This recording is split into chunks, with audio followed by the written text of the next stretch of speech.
The biggest success in my life was the fact that, since I'm really curious and someone who has never wanted to be a specialist, the big success was that I was able to always deal with many things, many different kinds of people.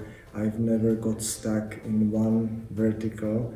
I've been always someone who was in the middle, connecting people, connecting different skill sets, connecting different components of solutions. And that, on one hand, I consider that as a great piece of luck that I had, but also that led to big success actually in my career and in my life overall.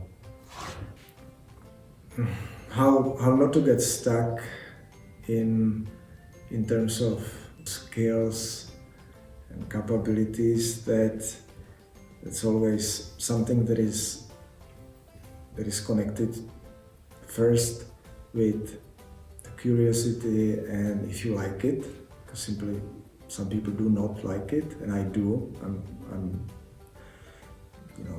someone who's really curious, but that it also there is a negative connotation to it. If you're interested in everything, you get bored when you start understanding something. Yeah? That's why I've never became the best specialist in something. So the curiosity is important. But in what I do, our clients and my colleagues really push me not to get stuck. You have to learn on the job. You're learning every day. But on-job training, on-job learning has its limits. Yeah? So you always have to complement it with something like reading, which is the simple way, going into different kinds of trainings, but also like what LIGS is doing. Once in a while you have to stop and do something that is more systematic. Yeah? Like doing the inventory of what you've done, what happened in that particular field, and that's what MBA can help you with. What I appreciated when I studied at LIGS, there were actually two great things that I got from being part of this program. The first one was the number of great people that I met. And partially it was not necessarily something that LIGS would come up with. It was actually me who failed to have enough time, and unfortunately I had to interrupt my studies, and then I was moved from one group to the other, and that gave me the opportunity to meet 2 times more people than I would normally meet. But the fact that LIGS was able to attract such a great people, that definitely is something that I got from those guys, and I'm really grateful for that. The second thing is the fact that in what I do, which is consulting, when I was listening to the teachers, I was thinking, yeah, but this is something that I've done so many times. I'm actually selling it by myself, I'm the expert. But I would like to highlight 2 things, First, it was great to see people from different industries giving you really different angle on the same thing, and that was really refreshing and very inspirational, and I actually used it in my daily work. So even if I'm expert in my field, in project management for example, to have someone who is doing the same thing in manufacturing is actually very useful, to be honest.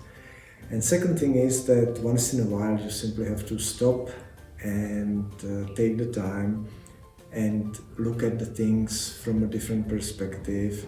Have someone, give you a structured view of something that you consider as business as usual, but it's actually not, You are falling into bad habits, bad practices, and having the fresh look and having sort of more structured and I would say academic point of view is very helpful even for old seasoned practitioners like me.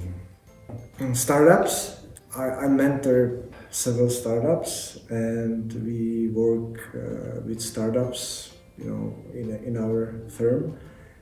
Because we buy startups, we build alliances with startups when whatever they do is complementary to our products and services. My experience is that there are basically three things. The first one, which is the obvious one, and when you Google it out, they will always tell you that market fit is why startups fail. Yeah, so if you don't have the market fit of your product or services, then you fail. And I think it's like always between 40 to 60% of startups fail because of that. And it's not an easy thing. Even the guys who are specialized usually need from 3 to 10 iterations to really come to the product that is the real market fit. The second thing is that the basic management skills of managing a larger organization, many people, many clients, managing the complexity of a bigger organization is something that kills many companies when they are scaling. And the third one that I would like to highlight is something that is called instigation capital, and the energy that the founder has to push things, to try again, to get up when he falls and he's almost dead. This is something that if missing, yeah, even the best product, the best idea, the best management systems and endless resources will not help. In terms of the age of founders, there are many startups that have young founders, often even graduates. But when you look at the successful founders, and I'm just talking about my sample of what I have seen, but actually I talked to some other people who invest in startups. So my estimate is that actually when it comes to successful startups, it's like people who are over their 40s, and I would say that people who are successful could be over 50%, are actually people who are older than 40 or even in their late 40s.